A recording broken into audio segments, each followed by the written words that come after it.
So till now I have discussed about the introductory portion of an electrolysis process, where the first and the foremost thing that is required for this process is the chemical compound which is known as the electrolyte. And the electrolyte must be in its aqueous state or molten state, because if the electrolyte is in its solid state, then the ions that are present are not loose. They cannot form free ions. And if free ions are not formed, then that compound cannot conduct electric current. So the first criteria that we have to keep in mind is that the electrolyte must be in aqueous or molten state to produce, so that it is easier for them to produce free ions. To produce free ions. Because these electrolytes, they are mainly electrovalent compounds. So it is an ionic compound which is formed from the free ions, from the ions, cations, a cation and an anion. So between this cation and an ion, an electrostatic force of attraction is present, and that forms the ionic bond.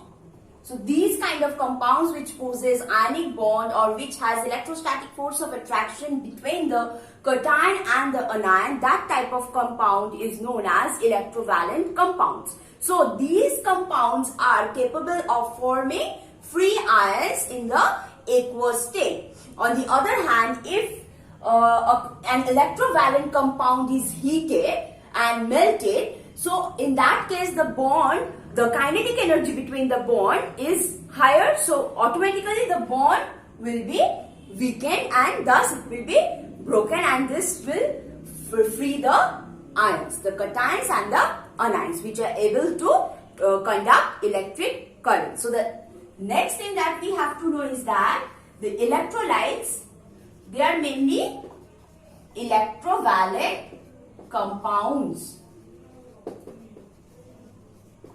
But it is not mandatory to be an electrovalent compound. Many covalent compounds are also there which can conduct electric current, and in that case HCl is a very good example, where in spite of having covalent bond, it can form free ions when it goes into the aqueous state. Thus HCl solution can conduct electric current. So it can be electrovalent compound. Secondly, it can be polar covalent.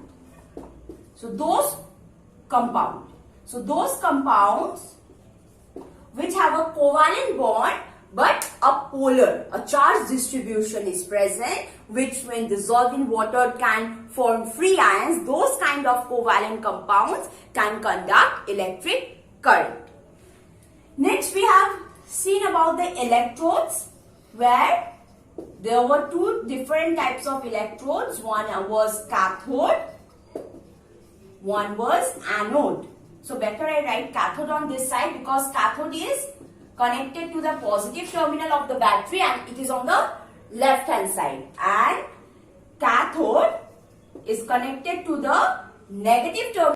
So this anode is connected to the positive terminal of the battery and cathode is connected to the negative terminal of the battery. And towards the cathode, since it is connected to the positive terminal of the battery, the anions, which are negatively charged particles, they migrate towards the cathode. So towards anode, anions are migrated.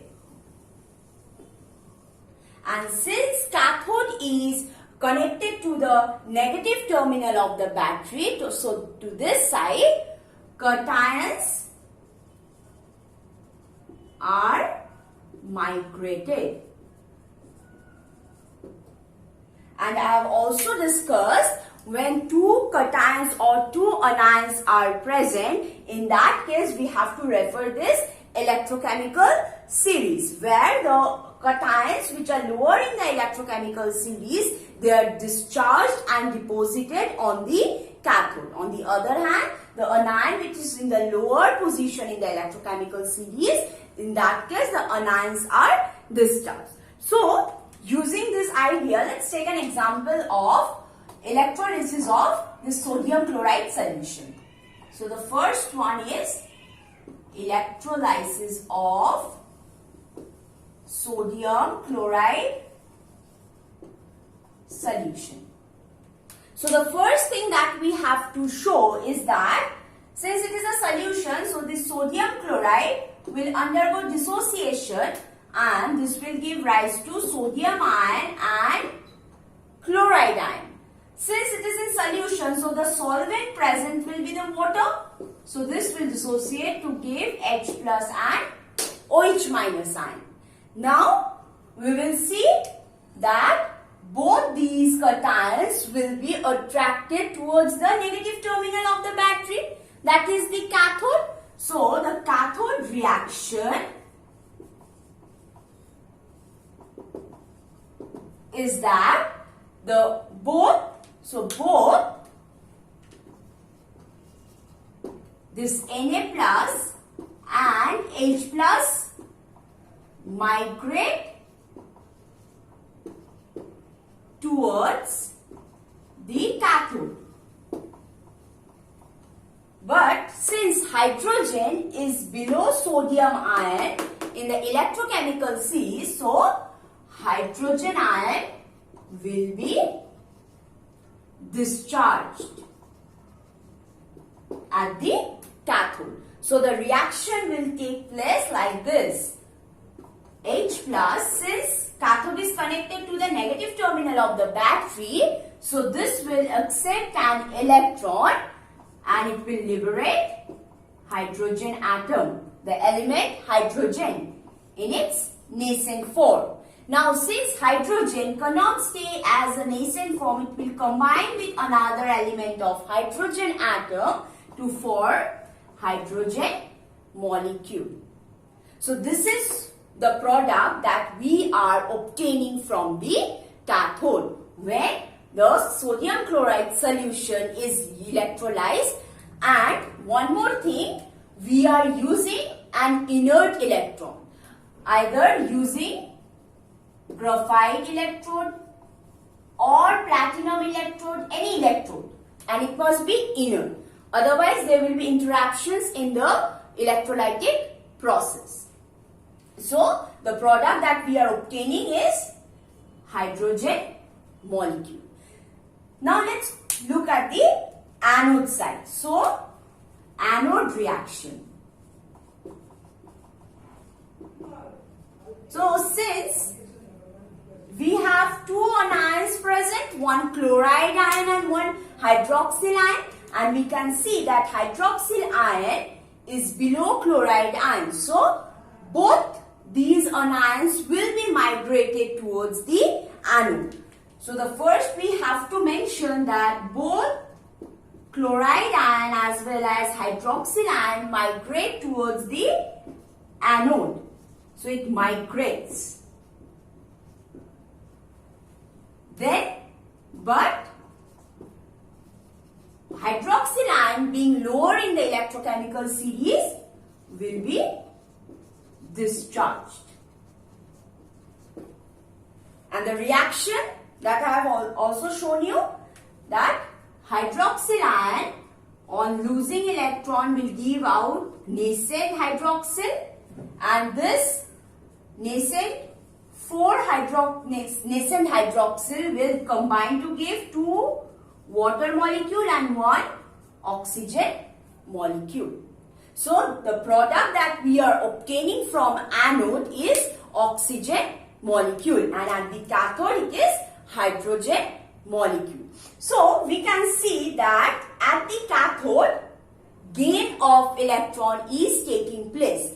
At the cathode, hydrogen ion is gaining electron, or any ion which is below in the electrochemical series, they are gaining electron. So, gain of electron is reduction. So, at the cathode, reduction is taking place. So at the cathode, reduction.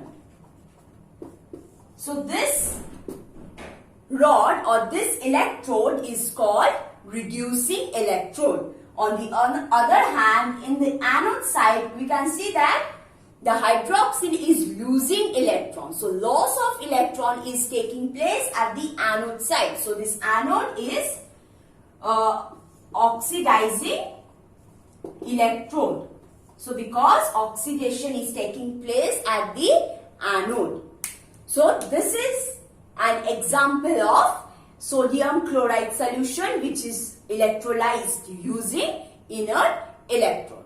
Another example of electrolysis is the electrolysis of molten lead bromide. So let's see the electrolysis of molten lead bromide.